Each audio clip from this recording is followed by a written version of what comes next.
Bab 357 orang yang tidak tahu diri itu kamu. Mobil mewah merek Bentley memiliki harga sekitar miliaran. Sementara Rolls-Royce Phantom adalah mobil termahal dan termewah di antara mobil lain. Harga mula-mulanya saja sudah mencapai 20 miliar, harga yang cukup fantastis untuk orang awam. Di bagian pintu mobil, terdapat payung tersembunyi dengan desain eksklusif. Tulang payung terbuat dari logam paduan berkualitas tinggi, sementara gagangnya dibuat dari perak asli. Banyak yang mengatakan bahwa payung itu saja sudah berharga di atas 200 juta. Mobil mewah seperti ini mewakili status sang pemilik, yakni terhormat dan berkelas. Karena itu, pemilik mobil Rolls-Royce Phantom umumnya adalah orang kaya. Semua orang ternganga melihat kemunculan mobil mewah ini. Saat ini, cuaca mendung, jadi langit pun menjadi gelap. Namun, kemunculan Rolls-Royce Phantom ibarat bintang terang dalam kegelapan, yang menarik perhatian orang-orang. Semakin dekat mobil itu, pupil mata mereka semakin membesar. Mungkin mereka pernah melihat mobil Rolls-Royce Phantom, tapi plat mobilnya. Nah 88.888. Angka 8-nya berjumlah 4. Plat jenis ini jarang ditemui. Di seluruh kota Neo, mungkin hanya ada 2 mobil Rolls-Royce Phantom. Namun, plat mobil jenis ini hanya ada 1. Sebelumnya, sebuah plat mobil dengan nomor NAON 3888XY terjual di balai lelang kota Neo dengan harga 12 miliar. Apalagi plat mobil ini. Mungkin hanya dengan uang saja, tidak dapat membeli plat mobil jenis ini. Pemilik mobil Rolls-Royce Phantom saja sudah merupakan orang kaya raya. Apalagi orang yang memiliki plat mobil jenis ini, pasti sangat kaya dan terhormat. Sementara pemilik mobil. Siapa dia? Siapa pemilik mobil Rolls-Royce Phantom dengan plat nomor ini? Di bawah tatapan semua orang, mobil Rolls-Royce Phantom tersebut perlahan-lahan berhenti. Tidak hanya Angel dan Kiara, semua karyawan perusahaan, serta orang yang berlalu lalang berkumpul untuk melihat mobil ini. Pintu mobil perlahan terbuka, sebuah kaki melangkah keluar. Saat itu, hati semua orang dipenuhi rasa penasaran. Bisa melihat seorang tokoh ternama dengan mata sendiri merupakan kebanggaan seumur hidup. Seorang pemuda bertubuh tinggi turun dari mobil, wajahnya penuh senyuman. Dia? Hati orang-orang yang melihatnya menciut, termasuk juga Angel. Karena sosok pemuda ini begitu mirip dengan Valentino. Bagaimana bisa? Pemuda itu menarik payung berdesain eksklusif dari sebelah pintu mobil. Dia membuka payung itu, lalu membalikkan badan melihat ke arah Angel. Angel, aku datang untuk menjemputmu, kata Valentino sambil tersenyum. Angel tertegun selama beberapa detik, kemudian menutup mulutnya dengan tangan. Hatinya terharu, wajahnya juga tersipu malu. Valentino benar-benar datang menjemputnya. Apakah ini berarti Valentino memilih untuk memaafkannya? Perasaan Angel bercampur aduk. Dia rasa haru, senang, malu, lega. Berbagai macam perasaan menyatu di dalam hati Angel. Valentino tersenyum.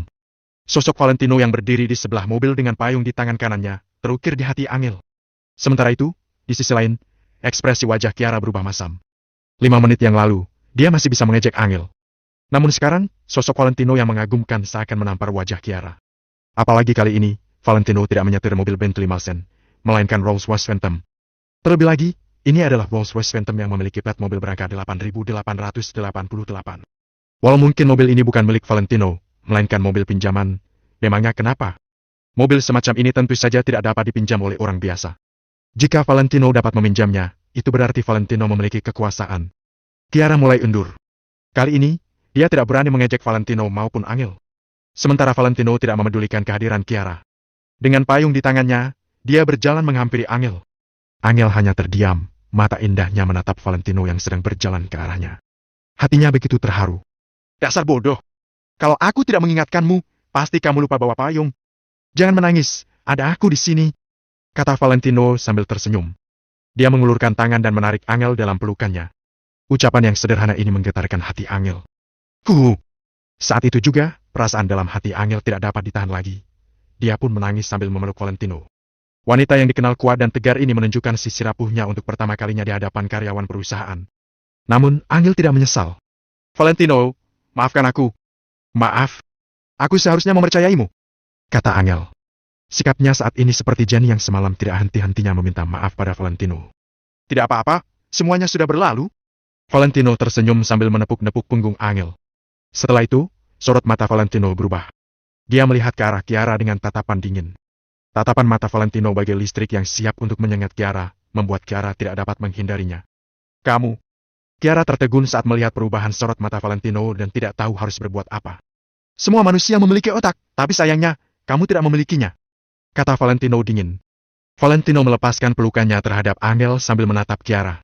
Melihat sikap Valentino ini, Kiara hanya bisa terdiam, dia tidak tahu bagaimana harus menghadapi pria itu. Karena Valentino yang sekarang memberi kesan yang berbeda pada Kiara. Padahal, kemarin dirinya baru saja bertemu dengan Valentino. Namun, Valentino yang hari ini memberikan orang sebuah perasaan seakan-akan dia memiliki dua kepribadian yang berbeda. Sebenarnya, tidak hanya Kiara, orang-orang di sekitarnya juga merasa demikian. Sementara Angel yang telah hidup bersama Valentino selama 3 tahun merasakannya dengan sangat jelas. Sosok Valentino sebelumnya ibarat pedang bernilai tinggi yang tertutup debu, sehingga ketajamannya tidak terlihat. Namun, Valentino yang sekarang bagaikan pedang bernilai tinggi yang telah dibersihkan dari debu, ketajamannya kini terlihat oleh semua orang. Valentino mengucapkan kata-kata itu dengan tegas dan kuat, siapapun tidak berani meragukannya. Aku sudah bilang bahwa Angel adalah istriku, tidak ada yang boleh mempermalukannya. Tapi karena kamu adalah sepupu Angel, aku pun bersabar. Kemarin sudah kutekankan bahwa jika kamu mempermalukannya sekali lagi, aku akan mengeluarkanmu dari perusahaan keluarga Kusuma. Apa kamu tidak menganggap serius ucapanku kemarin? Valentino memicingkan mata dan melihat Kiara dengan tatapan datar. Tatapan matanya yang dingin seakan tidak mengenal belas kasihan. Ketika Kiara melihat tatapan Valentino, dia pun tidak tahan untuk gemetar. Baiklah, mungkin kamu tidak menganggapnya serius, tapi aku tidak pernah menelan kata-kataku. Grup Kusuma tidak dapat mempekerjakanmu lagi. Selesai bicara, Valentino berbalik badan, bersiap untuk membawa Angel pergi. Sebelum datang, Valentino telah membuat sebuah keputusan. Sudah saatnya grup Kusuma ini berubah. Valentino ingin membuat semua orang di perusahaan ini menghormati Angel. Valentino, kamu jangan asal bicara. Ini perusahaan keluarga Kusuma, properti milik keluarga Kusuma. Namanya saja grup Kusuma bukan grup Wijaya. Aku adalah anggota keluarga Kusuma. Kamu kira kamu siapa hingga bisa memecatku? Dasar tidak tahu diri. Mimpi saja. Hal itu tidak akan terjadi. Teriak Kiara. Orang yang tidak tahu diri itu kamu. Kata Valentino sambil tersenyum. Tap, tap, tap, tap. Selesai Valentino berbicara, terdengar suara langkah kaki tergesa-gesa dari dalam perusahaan. Para pimpinan grup Kusuma datang dengan wajah panik. Bab 358 diusir dari perusahaan. Anggota direksi grup Kusuma terdiri dari para pegawai lama perusahaan. Bahkan ada beberapa adalah senior mereka dan juga merupakan para pegawai lama yang bersama mendirikan perusahaan ini bersama Tuan Besar Kusuma. Jadi, posisi mereka di perusahaan tentu saja sangat tinggi. Setiap anggota direksi memiliki bagian sahamnya sendiri. Hal ini menyebabkan posisi mereka semakin tinggi di perusahaan. Bahkan ketika Bobby masih menjabat sebagai CEO, dia juga tidak berani mengabaikan ucapan mereka. Beberapa orang ini biasanya bersikap angkuh di perusahaan, bahkan ketika berjalan saja harus berlagak. Namun, pada saat ini, mereka malah tampak gugup, langkah kaki mereka juga agak terburu-buru, seolah-olah sedang terjebak dalam masalah besar. Paman Richard, ada apa? Tanya Kiara dengan heran. Anggota direksi yang berdiri paling depan adalah Richard Sierra. Dia sedang memakai jas biru tua dan kacamata bingkai emas, raut wajahnya tampak sangat gugup. Ayahnya dulu bekerja bersama Tuan Besar Kusuma dan merupakan orang kepercayaan Tuan Besar Kusuma. Jadi, baik itu identitas, posisi ataupun bagian saham yang dimiliki Richard, semuanya berada di posisi yang lebih tinggi dibanding anggota direksi lainnya. Manajer Angel, Nona Kiara. Sapa Richard sambil mengangguk sambil membawa 7 atau 8 orang pria parubaya ke depan pintu. Paman Richard, ada apa ini? Angel juga agak heran. Richard terdiam sejenak, kemudian menoleh menghadap Kiara dan berkata, Nona Kiara, mulai besok, kamu istirahat di rumah saja? Apa? Kiara seketika tertegun.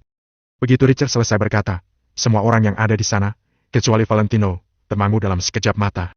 Ucapan itu secara tidak langsung sedang mengatakan, Kiara, besok kamu sudah tidak perlu datang lagi. 1 menit sebelumnya, Valentino baru mengatakan kalau Kiara sudah tidak boleh bekerja di perusahaan keluarga Kusuma. Kini dalam sekejap mata, Richard sudah membawa orang pergi mengusir Kiara. Apakah ini hanya kebetulan, atau sudah diatur oleh Valentino? Akan tetapi, Richard dan beberapa pegawai lama perusahaan ini, bagaimana mungkin akan mendengar perintah Valentino? Angel dengan kaget menatap Valentino. Dia sungguh tidak paham apa hubungan antara dua hal itu. Paman Richard sedang bercanda, kan? Tanya Kiara dengan suara kecil sambil membelalakan matanya. Nona Kiara, ini adalah keputusan terakhir yang diambil oleh para anggota direksi. Jadi, aku sama sekali tidak sedang bercanda. Jawab Richard dengan tegas. Semuanya seketika terkejut. Kiara adalah bagian dari keluarga Kusuma, darah yang ada di dalam tubuhnya juga merupakan darah keluarga Kusuma. Sementara saat ini, dia sedang diusir dari bisnis keluarganya sendiri. Bukankah hal ini sangat konyol? Bagi Kiara, hal ini sangat memalukan. Diusir orang lain di rumah sendiri, apakah hal ini tidak konyol? Tidak mungkin! Kalian tidak berhak memecatku. Aku ingin mencari nenek, aku akan segera menghubungi nenek. Kiara tampak marah, kemudian mengeluarkan ponselnya dan bersiap untuk menghubungi Nyonya Besar Kusuma. Nona Kiara, sebaiknya jangan mengganggu Nyonya Besar beristirahat. Jawab Richard setelah diam sejenak. Aku harus melaporkan hal ini pada nenek. Kalian hanyalah orang luar, tapi malah berani mengusirku. Aku adalah putri dari keluarga Kusuma, memangnya siapa kalian? Teriak Kiara. Richard mengernyitkan dahinya, lalu menjawab dengan tenang. Keputusan ini dibuat oleh Nyonya Besar Kusuma. Kalau kamu tidak percaya, maka telepon saja. Mendengar perkataan itu, Kiara seketika tertegun. Dia langsung tidak jadi menelpon Nyonya Besar. Sikap Richard sangat tegas, jadi dia tidak mungkin bercanda mengenai hal ini. Kalau dia berkata seperti itu, maka berarti itu adalah keputusan dari Nyonya Besar Kusuma sendiri. Meski Nyonya Besar Kusuma tidak berada di perusahaan, tidak ada orang yang berani menentang ucapannya. Para anggota direksi ini kebanyakan diangkat oleh Tuan Besar Kusuma. Bahkan ada beberapa yang ayahnya sangat dekat dengan Tuan Besar Kusuma. Jadi, mereka tentu saja sangat menghormati Tuan Besar Kusuma dan begitu pula dengan Nyonya Besar Kusuma. Hal ini merupakan alasan kenapa Bob yang sudah menjadi CEO perusahaan, tapi masih harus menuruti ucapan Nyonya Besar Kusuma. Sebab, perkataan Nyonya Besar Kusuma lebih berguna dibanding orang lain. Nona Kiara, kalau kamu masih tidak percaya, coba telepon saja, ucap Richard. Namun, Kiara malah meletakkan ponselnya dengan lemas, wajahnya tampak sangat putus asa. Mulai hari ini, Nona Kiara sudah tidak bekerja lagi. Untuk waktu kapan Nona Kiara kembali, silakan tunggu keputusan dari anggota direksi. Selain itu, posisi Nona Kiara yang kosong akan ditugaskan kepada manajer umum Angel atau orang lain yang akan bertugas atas posisi itu, semuanya akan diputuskan oleh manajer Angel. Richard seperti sedang membacakan dekret kaisar. Dia mengumumkan hasil keputusan rapat anggota direksi dengan suara lantang. Kiara sangat putus asa, sementara Angel sangat kaget. Sedangkan raut wajah para pegawai juga berubah. Para pekerja yang setia terhadap Angel tentu saja sangat senang ketika melihat Angel naik jabatan. Sedangkan para pekerja yang mengikuti Kiara, kini sedang ketakutan. Perusahaan paling pantang karyawannya mengambil pihak. Begitu salah satu pihak kalah, semua orang akan mendapat akibatnya. Dalam sekejap mata, banyak yang merasa gelisah. Manajer Angel, menurut Anda, apakah dengan begini sudah memuaskan? Richard menoleh menghadap Angel dan bertanya sambil sedikit membungkukkan badannya. Aku. Biasanya Angel adalah wanita yang tegas ketika sedang bekerja, tapi kini dia berkata dengan terbata-bata. Sekarang sudah saatnya pulang, kalau ada masalah, besok baru bicarakan lagi dengan Angel. Valentino tidak menunggu jawaban Angel dan langsung menarik tangannya, kemudian menuju di mana Rolls Royce itu terparkir. Semua orang memandang mereka berdua sambil terkagum-kagum. Kalian menindasku. Tunggu saja kalian. Dengus Kiara, lalu berbalik pergi. Dia merasa sangat jengkel. Akan tetapi, pada saat ini tidak ada orang yang memperhatikannya. Melihat punggung Valentino yang sedang memegang payung sambil membawa Angel pergi, semuanya terkesiap kagum. Aku pernah melihat Valentino dari naik sepeda elektrik dan mengantar jemput manajer Angel selama 3 tahun lebih tanpa memedulikan cuaca. Valentino sedang berubah, segala hal juga sedang berubah. Richard menghela napas panjang, nada bicaranya juga terdengar penuh arti. Di kediaman Nyonya Besar Kusuma, Bobby sedang duduk di atas sofa. Raut wajahnya tampak panik. Ibu malah menyuruh Kiara pergi dari perusahaan, bukankah sebentar lagi sudah akan menjadi milik Angel? Tanya Bobby sambil menggertakkan giginya. Nyonya Besar Kusuma sedang menggenggam secangkir teh dan memainkan daun teh tanpa mengatakan apapun. Ibu, aku tidak paham kenapa ibu melakukan hal ini. Sikap ibu terlalu memihak pada keluarga David. Ucap Bobby lagi. Kamu kira ibu ingin melakukannya? Jawab Nyonya Besar Kusuma setelah menyesap tehnya. Bab 359 Sikap Maple Rain Real Estate. Begitu mendengar ucapan Nyonya Besar, Bobby terdiam sejenak lalu akhirnya baru mengerti. Lagi-lagi Hendrik. Apa dia sungguh menganggap dirinya hebat? Bisa-bisanya dia terus ikut campur pada perusahaan kita. Bobby sangat marah. Saat itu, hanya karena satu ucapan Hendrik, Bobby langsung kehilangan posisinya sebagai CEO dan hingga saat ini dia masih tidak bisa menjabat kembali. Kini Hendrik malah ikut campur lagi. Hal ini sungguh keterlaluan. Kalau tidak, apa yang bisa kita lakukan? Nyonya Besar Kusuma menghela napas. Paling tidak kita hentikan saja kerja sama ini. Paling kita tidak mendapat keuntungan saja, bagaimana kalau kita lupakan saja? Bobby menggertakkan giginya. Kamu kira masalah ini bisa semudah itu? Ketika dia menelponku, dia sama sekali tidak berniat untuk bernegosiasi denganku, melainkan sedang memberitahuku. Bahkan hingga panggilannya diakhiri, aku sama sekali tidak mengatakan sepatah kata pun. Nyonya Besar Kusuma meletakkan cangkir tehnya dan bersandar di kursi. Apa yang dia katakan? Mendengar hal itu, Bobby agak tercengang. Yang pertama, pecat Kiara dan jangan biarkan dia kembali bekerja untuk selamanya. Yang kedua, siapapun dari grup Kusuma tidak boleh menindas Angel. Yang ketiga, sebaiknya lakukan sesuai yang dikatakan, kalau tidak grup Kusuma akan hancur. Begitu terpikir akan ucapan Hendrik, Nyonya Besar Kusuma tanpa sadar bergidik. Hendrik bukan sedang bernegosiasi, melainkan sedang memberi perintah. Kurang ajar. Coba saja kalau berani. Bobby sangat marah, dia bahkan mendengus dingin terhadap ucapan Hendrik. Masih ada satu lagi. Dia bilang, kalau dia bisa menghancurkan keluarga Kingston dan keluarga Ika dalam satu malam, maka dia juga bisa membuat keluarga Kusuma bangkrut. Mendengar ucapan Nyonya Besar Kusuma, wajah Bob yang semula tampak sinis, kini langsung lenyap tak berbekas. Reese dan Budiman, semua karena ulah Hendrik. Bobby tertegun. Selain Maple Rain Real Estate, siapa lagi yang memiliki kekuatan sehebat itu di kota Neo? Nyonya Besar Kusuma menghela napas panjang. Tapi waktu itu bukannya Reese yang menyinggung Valentino, ya? Makanya dia. Bobby teringat. Nyonya Besar Kusuma terdiam selama beberapa saat, kemudian berkata. Mungkin Valentino diam-diam memiliki kekuatan sendiri, tapi dia tidak mungkin sanggup menjatuhkan grup Kingston seorang diri. Hal itu seharusnya hanya kebetulan belaka. Dia tidak berani percaya kalau Valentino si pecundang itu sanggup melakukan hal semengerikan itu. Kalau saja ayah masih ada, kalau saja ayah. Bobby menggertakkan giginya. Tapi kalian semua sangat tidak berguna, siapa yang bisa mewariskan bisnis keluarga Kusuma? Tanya Nyonya Besar Kusuma lagi. Bobby hanya menundukkan kepalanya dengan perasaan bersalah, lalu berkata dengan tidak rela. Aku sungguh tidak tahu kenapa Hendrik bisa sebaik itu terhadap Angel. Jangan-jangan karena Angel adalah perwakilan kerja sama ini. Sekarang aku sangat curiga kalau Angel memiliki hubungan kotor dengan Hendrik. Kalau tidak, berarti Angel berselingkuh dengan penanggung jawab Maple Rain Real Estate. Bagaimanapun juga, Angel adalah keponakanmu. Bisa-bisanya kamu sembarangan bicara. Nyonya Besar Kusuma agak tidak senang. Tapi, kalau terus seperti ini, perusahaan kita akan jatuh ke tangan Angel dan dikendalikan oleh Valentino si orang luar itu. Bobby masih saja tidak rela. Nyonya Besar Kusuma diam sejenak, kemudian berkata, 2 hari lagi aku akan mengadakan RUPS. Aku akan memberimu satu kesempatan lagi.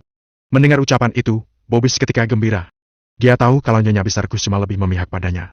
Di pusat kota Neo, Valentino sedang memegang payung, sementara Angel melingkarkan tangannya ke lengan Valentino dan menyandarkan kepalanya ke bahu Valentino.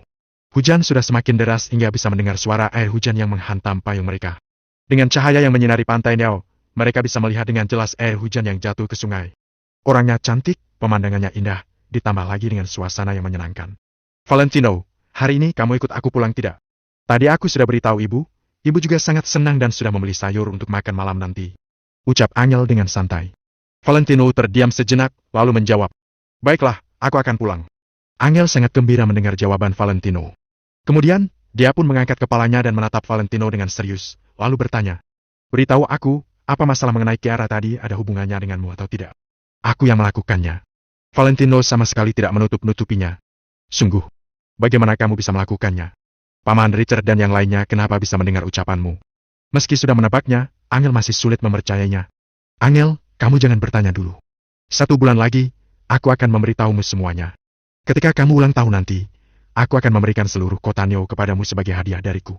Ucap Valentino dengan serius sambil menatap kejauhan. Angel terdiam sejenak, lalu mengangguk. Sekarang Valentino tidak ingin bercerita, Angel pun menghargai keputusannya. Angel masih ingat pada saat itu Valentino pernah bertanya padanya apa yang dia inginkan. Angel mengatakan dia tidak menginginkan apapun, tapi hanya tidak ingin ditertawakan dan diolok orang lain lagi. Dia juga ingin orang-orang yang meremehkan keluarganya tahu kalau mereka sudah buta. Valentino pun mengiyakannya. Selama beberapa waktu ini, Valentino sedang perlahan-lahan mewujudkan janjinya. Angel sudah menunggu selama 3 tahun. Dia juga tidak keberatan untuk menunggu 1 bulan lagi. Dia percaya kalau suaminya tidak akan membuatnya kecewa. Begitu Valentino dan Angel sampai di rumah, Mary dan David bangkit untuk menyambut mereka. Raut wajah mereka terlihat agak tersipu malu. Sedangkan Valentino tetap memperlakukan mereka berdua seperti biasanya, tapi itu malah membuat mereka berdua merasa semakin malu. Ibu sudah beli sayur belum? Kenapa ibu belum memasak juga? Tanya Angel dengan heran. Sudah beli, sih, tapi kamu juga tahu kalau ibu tidak pintar memasak. Kali ini Mary tidak berlagak lagi dan hanya menunduk malu. Dulu dia merasa dirinya cukup mahir memasak, tapi begitu Valentino tidak ada di rumah mereka semalam, dia langsung sadar kalau kemampuan memasaknya jauh lebih buruk daripada Valentino. Tidak apa-apa, biar aku saja. Valentino hanya menggeleng sambil tertawa kecil. Setelah itu, dia menggulung lengan bajunya sambil menuju dapur. Ibu, kurasa ibu sengaja meminta Valentino pulang agar ibu bisa bersantai, kan? Angel mencebikkan bibirnya. Omong kosong apa yang kamu bicarakan? Cepat bantu Valentino. Balas Mary sembari menutup wajahnya. Baik. Angel tersenyum, lalu buru-buru mengikuti Valentino. Selama 3 tahun ini, keluarga mereka baru pertama kali terasa sangat harmonis dan gembira. Begitu masuk ke dalam dapur, Valentino menyiapkan segalanya dengan mahir. Dia melihat sayur-sayur yang dibeli Mary dan sudah memikirkan lauk apa yang ingin dia masak. Angel, kamu keluar saja. Dapur banyak asap. Ucap Valentino setelah melihat Angel berjalan masuk. Tidak mau, aku ingin memasak bersamamu. Angel menggelengkan kepalanya dengan keras kepala, lalu mengambil sebuah celemek. Setelah itu, dia melingkarkan tangannya ke pinggang Valentino untuk mengikat simpul celemek itu. Valentino hanya tersenyum sambil menggeleng, tapi tidak menolaknya lagi. Ibu, aku sudah pulang. Hari ini aku bawa seseorang pulang. Pada saat ini, suara Jenny terdengar hingga ke ruang tamu. Bab 360 Bapak Rumah Tangga. Angel dan Valentino saling memandang, lalu berjalan keluar. Ah, kakak ipar juga sudah kembali. Baguslah. Baguslah. Begitu melihat Valentino, Jenny langsung senyum lebar dan tampak sangat senang. Siapa yang datang? Temanmu? Tanya Mary sembari berjalan keluar. Halo, Bibi. Aku adalah teman Jenny. Pemuda itu tersenyum tipis sambil menyapa Mary dengan sopan. Tangannya juga sedang menenteng sebuah hadiah yang mewah. Sementara Valentino langsung mengernyit begitu melihat pemuda itu. Kenapa Hans bisa datang kemari? Valentino pernah bertemu dengan Hans. Saat berada di Cafe Hesti, mereka mempunyai sedikit masalah. Valentino tidak membencinya karena mereka pernah berselisih sebelumnya. Akan tetapi, Valentino sangat pintar dalam menilai orang. Dia merasa Hans bukanlah orang yang jujur. Kepribadian Jenny sangat ceroboh. Kalau dia bersama Hans, Jenny pasti akan dirugikan. Sedangkan sekarang Jenny malah membawa Hans pulang. Hal ini menandakan hubungan mereka sudah semakin dekat. Apakah dia harus menghentikan mereka? Lalu bagaimana caranya? Bagaimanapun, semua ini adalah pilihan Jenny. Masalah seperti perasaan dan percintaan tidak ada yang bisa ikut campur. Ketika perasaan Valentino sedang campur aduk, Mary sedang menilai Hans dari ujung rambut hingga ke ujung kaki. Mary sedang mengamati jas bermerek yang dipakai Hans. Ada tali pinggang edisi terbatas Hermes, sepatu kulit Gucci dan masih ada jam tangan Aston Martin yang harganya sangat luar biasa itu. Sekujur tubuh Hans sedang meneriakkan satu kata, yaitu mewah. Hans hanya kurang membawa papan nama yang bertuliskan putra konglomerat saja. Orang-orang mengandalkan pakaiannya untuk memberi kesan yang bagus. Penampilan Hans lumayan tampan, ditambah lagi dengan pakaian mewah ini, dia tampak semakin keren. Mary semakin puas ketika melihat penampilan Hans yang serba mewah itu. Dia pun menyambutnya dengan ramah. Baiklah, ayo masuk. Cepat duduk. Mary melambaikan tangannya sambil melirik Valentino tanpa sadar. Karena masalah Jenny kemarin, sikap Mary telah banyak berubah terhadap Valentino. Kalau ini terjadi di masa lalu, Mary pasti akan membandingkan Valentino dengan Hans dan sekaligus mengolok Valentino. Terima kasih, Bi. Ini adalah hadiah untuk Bibi. Aku meminta bantuan temanku membeli gelang giok dari negara Niria. Coba Bibi lihat apakah Bibi menyukainya atau tidak. Hans tersenyum sambil duduk, lalu meletakkan hadiahnya ke hadapan Mary. Ah, Bibi pernah dengar kalau negara Niria sangat kaya dengan perhiasan berlian dan batu mulia. Hans pengertian sekali. Mary sangat senang, dia sama sekali tidak berniat untuk menolaknya. Hans tersenyum tipis, kemudian menatap Valentino. Tatapan Hans tampak gugup. Bagaimanapun, dia lumayan takut ketika melihat Valentino sanggup melawan belasan orang sendirian. Akan tetapi, Hans segera melupakannya. Lagi pula, dia tidak ketahuan untuk apa dia takut. Ketika melihat Valentino sedang memakai celemek dan tangannya sedang memegang spatula, Hans seketika merendahkan Valentino di dalam hatinya. Sebelumnya Jenny pernah memberitahunya kalau Valentino adalah seorang pecundang. Tampaknya, ucapan Jenny memang benar. Bisa-bisanya seorang pria malah mengerjakan pekerjaan rumah tangga. Hans tersenyum sambil berkata dengan manis kepada Angel. Halo, Kak. Ini adalah pakaian wanita merek Chanel yang kubeli untuk Kakak. Mudah-mudahan Kakak menyukainya. Terima kasih. Bagaimanapun Hans adalah teman Jenny yang dia bawa pulang. Meski Angel tidak ingin menerimanya, dia juga tidak bisa menolak. Paman, ku dengar dari Jenny, Paman sangat suka minum teh. Aku meminta orang untuk membuat seperangkat perlengkapan minum teh yang dibuat dari kayu cendana. Dalam beberapa hari ini, barangnya akan dikirim ke rumah. Hans sangat pintar. Dia telah memberikan semua orang hadiah yang cocok dengan kesukaan masing-masing. Hanya dalam beberapa menit, Hans sudah berhasil mendapatkan hati Mary dan yang lainnya. Setiap orang mendapatkan hadiah, tapi hanya Valentino yang tidak kebagian. Meski Valentino sama sekali tidak peduli, dalam situasi di mana semua orang mendapat hadiah dan hanya dia seorang yang tidak kebagian, rasanya tetap agak canggung. Bukannya aku sudah memintamu untuk menyiapkan hadiah untuk kakak iparku? Jenny terdiam sejenak, lalu segera berbisik kepada Hans. Aku lupa. Semua hadiah ini sudah kusiapkan dari jauh-jauh hari. Hans baru tersadar dan segera menatap Valentino, kemudian berkata, Maaf, ya, Kak Valentino. Aku agak buru-buru datang kemari dan tidak sempat menyiapkan hadiah untukmu. Lain kali, aku pasti akan membawakan hadiah untukmu. Lain kali, aku akan membawa sebuah celemek yang terbuat dari sutra asli. Terima kasih atas masakannya, Kak Valentino. Ucap Hans sambil tersenyum penuh arti. Hah? Mary terbahak-bahak. Mereka mengira Hans sengaja bercanda. Valentino menatapnya dengan penuh arti. Hans bukan sedang bercanda, melainkan sedang mengolok Valentino. Akan tetapi, Valentino juga tidak peduli. Menantu pasti senang bersaing di hadapan ibu mertuanya. Oke, kalian duduk saja. Aku dan Angel akan segera menyiapkan makan malam. Pungkas Valentino kepada mereka semua. Kak, bagaimana kakak bisa pergi ke dapur? Di sana sangat bau. Kalau di rumahku, biasanya ada bawahan yang memasak. Ucap Hans kepada Angel. Selesai berkata, raut wajah semua orang tampak canggung kecuali Valentino. Kenapa rasanya hubungan antara Hans dan Valentino agak tegang? Aku suka memasak bersama Valentino. Angel membeku sejenak, kemudian menarik Valentino kembali ke dapur. Hans tersenyum penuh arti. Ketika di Cafe Esti, Valentino sangat hebat. Hans mengira dia adalah orang yang memiliki latar belakang besar. Ternyata, Valentino hanyalah seorang bapak rumah tangga. Hans, apa pekerjaan keluargamu? Bagaimana kamu bisa kenal dengan Jenny? Mary mulai bertanya pada Hans. Ibu, sudah kubilang pada ibu, kan? Hans adalah orang yang memberiku banyak hadiah. Namanya Ti. Ah, Jenny, Bibi tidak main internet, jadi jangan bilang itu lagi. Di hadapan Bibi, aku adalah Hans. Setelah Hans, Jenny tertegun sejenak, lalu mengangguk dan berkata, "Baiklah, aku akan mendengar arahanmu." Setelah itu, Hans menjelaskan bisnis keluarganya kepada Mary. Tentu saja Mary sangat puas terhadap penjelasan Hans, bahkan senyumannya semakin melebar. Setidaknya bagi Mary, Hans jauh lebih hebat daripada Valentino. Karena hingga saat ini, Mary masih tidak tahu seberapa banyak tabungan yang dimiliki Valentino sebenarnya. Ditambah lagi semalam Jenny baru mengatakan kalau punya uang saja sudah bisa menyewa iring-iringan mobil mewah, jadi kesannya terhadap Valentino kembali lagi ke semula. Meski dia tidak akan memperlakukan Valentino dengan buruk, dia tidak akan menganggap Valentino kaya. Saat makan malam, begitu memakan masakan Valentino, nafsu makan mereka langsung meningkat, kecuali Hans seorang. David dan Jenny terus memuji masakan Valentino. Keenam orang itu tampak sangat harmonis dan menghangatkan hati. "Ah, Kak Valentino, sebelumnya aku dengar dari Jenny, kakak belum bekerja, ya?" Hans tiba-tiba bertanya dengan penuh perhatian. "Iya." Valentino mengangguk ringan. "Mana bisa seperti itu? Kurasa, pria harus mempunyai keberanian dan kekuatan untuk melindungi pasangan sendiri." Bab 361 Reinvention. Zaman sekarang adalah zaman yang mendewakan uang, apa kepercayaan diri itu? Kepercayaan diri itu ialah uang, sahut Hans sambil tertawa. Mary lebih setuju dengan perkataannya Hans, kemudian segera menganggukkan kepala. "Oh iya Valentino, bukankah kamu sedang mencari pekerjaan?"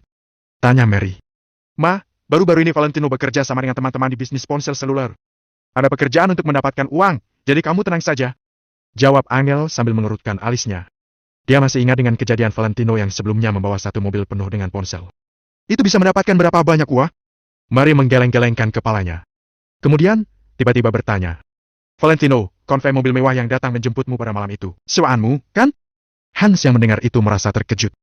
Ternyata Jenny yang bertanya pada dirinya sendiri tentang hal ini pada hari itu, yang dia bicarakan adalah Valentino. "Bibi, konvoi mobil mewah apa yang kamu bilang itu pastinya hanyalah konvoi mobil mewah dari perusahaan pernikahan, kan? Aku juga punya teman yang melakukan ini." Hans membantu Valentino menjawab. Mary tertegun sejenak dan menjawab, "Pada hari itu, ada Bentley dan Bugatti datang untuk menjemput Valentino." "Oh, seperti itu. Sepertinya Kak Valentino telah menyewa tim untuk bermain-main saja. Pantas saja temanku memberitahuku bahwa ada pesanan besar untuk datang kemarin." "Kak Valentino, kamu yang menyewa tim itu, kan?" Hans tersenyum penuh arti. Valentino yang awalnya sedang menikmati makan, berhenti seketika, lalu setelah berpikir sejenak, menjawab, "Iya, aku yang menyewanya." Hans ini adalah orang yang disukai Jenny. Jika tidak, Valentino terlalu malas untuk memedulikannya. "Betul, kan?" Hans tersenyum-senyum. Melihat Valentino yang telah mengakuinya, Mary pun terlihat sedikit cemberut. Lagi pula, dia telah memberitahukan sekampung bahwa suatu hari Valentino akan membawa tim itu kemari untuk memperlihatkan pada mereka. "Kakak ipar, makanan yang kamu masak enak." Jenny terlihat dengan tulus memuji, tapi pada kenyataannya, berniat untuk menjatuhkan Valentino. Ya. David pun mengangguk-anggukan, dan dengan lembut mengalihkan topik pembicaraan. "Kak Tino, coba cicipi ini." Jenny hendak memberi Hans hidangan, tapi dia tidak sengaja membocorkan sebuah rahasia. Valentino tiba-tiba mengangkat kepalanya dan menatap Jenny dengan heran. Apakah dia sudah tahu identitasnya? "Ah, tidak, maksudku Hans." Jenny dengan cepat menjelaskan saat melihat beberapa orang memandangnya. Hans sudah mengatakan bahwa jangan memanggilnya Tino di depan Mary dan yang lainnya, jadi Jenny secara alami mendengarkannya. Valentino seketika tercengang, kemudian kembali menundukkan kepala dan menyantap makanan secara diam-diam. "Jenny, nanti aku akan membawamu ke rumahku. Semua koki di rumahku adalah koki dari Hotel Bintang 5. Jauh lebih enak dari ini," kata Hans sambil tersenyum. "Ah, makanlah makananmu. Tetap saja masakan kakak iparku adalah yang terbaik," kata Jenny dengan cemberut. Hans sedikit cemberut, kemudian menggeleng-gelengkan kepalanya dan tidak berbicara. Makanan ini terasa berlalu begitu cepat, tapi setidaknya untuk Hans ini sebuah hal yang cukup menyenangkan. Selama proses makan, Mary terus berbicara dengannya, dan sikap Mary sangat mirip seperti sedang menganggap menantunya sendiri. Bahkan, masih lebih akrab dibandingkan dengan Valentino. Angel juga sangat tidak berdaya. Valentino memang telah melakukan banyak hal demi keluarga, tapi kepribadian sombongnya Mary adalah bawaannya sejak lahir. Mengubah sikap orang tidaklah semudah membalikkan telapak tangan. Tidak peduli berapa besar upaya yang telah dilakukan Valentino, itu mungkin tidak sebagus latar belakang keluarga terkemuka seperti Hans, sehingga Mary pun lebih menyukai Hans. Setelah menunggu Hans pergi, Valentino duduk di sofa, dan sedikit mengerutkan alisnya. "Valentino, jangan terlalu banyak berpikir. Tak satu pun dari kita yang bisa memutuskan latar belakang kita, tapi kita bisa memutuskan masa depan kita. Kamu mungkin memiliki latar belakang yang lebih buruk daripada Hans, tapi aku yakin kamu akan berhasil." Angel memberikan pukulan lembutnya pada Valentino untuk menghiburnya. Mendengar ini, Valentino terasa ingin tertawa. Melihat para kalangan anak muda yang kaya di kota Neo ini, siapa yang berani mengatakan bahwa dia dilahirkan lebih hebat dari tuan muda Valentino yang berasal dari keluarga Wijaya? Jika dikatakan bahwa latar belakang Valentino lebih buruk, maka bukankah Hans sama seperti seorang pecundang? Namun, Valentino masih tidak ingin memberitahukan kenyataan ini pada Angel untuk saat ini. Sedangkan perkataan Angel sebelumnya, sungguh membuat hati Valentino terasa cukup senang. Seorang gadis yang tidak peduli seberapa miskin kamu, dan bersedia untuk selalu tinggal di sisimu. Apalagi yang bisa lebih menyentuh dari ini? Angel, terima kasih ya, ucap Valentino dengan serius. Di hubungan kita berdua tidak perlu mengatakan seperti itu. Angel mengulurkan tangan dan memukul Valentino. Aku hanya sedikit merasa khawatir saja. Aku rasa Hans mendekati Jenny dengan maksud tertentu. Valentino sedikit mengerutkan alisnya. Saat mendengar ucapan dari Valentino, Angel sedikit terkejut, menghela napas dan berkata, sejujurnya, aku juga merasa bahwa Hans sedikit egois dan tidak bertanggung jawab. Hanya saja, Jenny masih saja mau membawanya pulang kemari. Pastinya dia sangat menyukai Hans. Ini pertama kalinya Jenny membawa anak laki-laki pulang. Aku tidak tahu bagaimana mereka bisa saling mengenal. Valentino memikirkan apakah dia sebaiknya mengutus orang lain untuk menyelidiki Hans secara diam-diam. Aku tahu, bukankah Jenny membuka siaran langsung? Mereka bertemu melalui internet. Mendengar Jenny bilang bahwa Hans memberinya banyak hadiah, sepertinya ada miliaran rupiah. Angel menjawab sambil mengedip-ngedipkan matanya. Benarkah? Mendengar ucapan Angel, Valentino sedikit terkejut.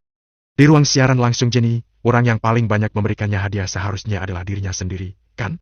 Sejak kapan muncul seorang bernama Hans? Begitu hebatnya? Apa nama akunya? Tanya Valentino dengan iseng. Saat Angel hendak bicara, tiba-tiba pintu kamar dibuka. Kakak! Kakak ipar, aku punya kabar baik untuk kalian. Jenny bergegas masuk. Ada apa? Sudah jadi gadis remaja haruslah lebih anggun sedikit. Angel menatap Jenny tanpa daya. Kakak ipar! Apa kalian pernah mendengar Rain Mansion? Jenny melambaikan tangannya dengan acuh tak acuh, lalu menatap keduanya dan bertanya. Ya, tahulah. Dikatakan bahwa Rain Mansion sebagai tempat rekreasi dan hiburan terbesar di kota Neo. Biaya pembangunannya ratusan miliar rupiah, kan? Angel segera menjawab. Ya, benar. Itu dia. Ada segala macam hal yang enak dan menyenangkan di sana, pemandian air panas, kolam renang, pacuan kuda, golf, dan sebagainya. Tidak hanya pemandangan alam yang indah, tetapi juga fasilitas rekreasi dan hiburan yang modern. Menyenangkan sekali, kata Jenny dengan penuh kegembiraan.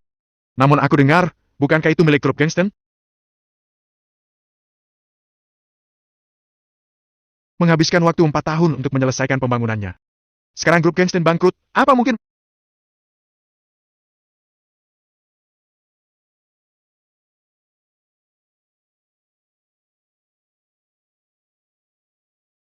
Masih beroperasi? Angel sedikit terkejut. Aku juga tidak tahu. Bagaimanapun juga, Hans mengatakan bahwa dia memiliki seorang teman yang merupakan seorang manajer di sana dan memberinya beberapa tiket, jadi kita bisa pergi bermain besok. Jenny sangat bersemangat. Valentino sedikit tersenyum, karena tentu saja dia tahu tentang Rain Mansion itu. Grup Kingston bangkrut, dan perusahaan kecil yang dia daftarkan pergi untuk mengambil alih. Rain Mansion ini adalah salah satu properti